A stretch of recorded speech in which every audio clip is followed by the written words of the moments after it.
महाराष्ट्रातला एक असा चिवडा जो पंडित जवाहरलाल नेहरूंनी खाल्ल्या क्षणी ते त्याचे फॅन झाले. तो चिवडा दुसरा तिसरा कोणताही नसून होता नाशिकचा प्रसिद्ध कोंडाजी चिवडा. 1918 मध्ये नाशिकच्या भद्रकाली परिसरातील जाधववाड्यात राहणारे कोंडाजी गुणाजी वावरे स्वतःच्या घरी खमंग चिवडा बनवायचे आणि मग दारोदारी जाऊन ते विकायचे.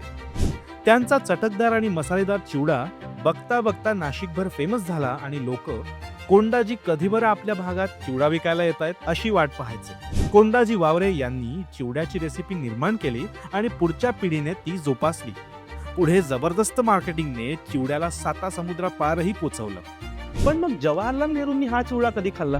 तर 1850 साली गुजरातला अखिल भारतीय काँग्रेसचे अधिवेशन भरले होते, ज्यासाठी देशभरातून सभासद गोळा झाले होते.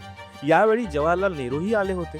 नाशिकचे ज्येष्ठ स्वातंत्र्य सेनानी भाऊसाहेब हिरे यांनी सोबत आणलेला कोंडाजीचा चिवडा नेहरूंनी चाखावा असा आग्रह धरला. तो चिवडा चाखल्यानंतर नेहरूंना तो इतका आवडला की त्यांनी स्वतःच्या खिशातील पैसे काढून उपस्थित सर्व लोकांना तो चिवडा खाऊ घालायला सांगितलं. अशा प्रकारे हा चिवडा भारताच्या पहिल्या पंतप्रधानांपर्यंत पोहोचला आणि 1920 पासून स्थापन झालेला हा ब्रँड आजही जगभरात गाजतो आहे. हा व्हिडिओ तुमच्या मित्रांसोबत शेअर करा आणि तुमच्याकडे जर स्पेशल चिवड्यांच्या जर काही रेसिपी असतील तर आम्हाला कॉमेंटमध्ये नक्की सांगा. आणि अशा अजून मस्त व्हिडिओजसाठी मराठी माइंडेडला सबस्क्राईब करा.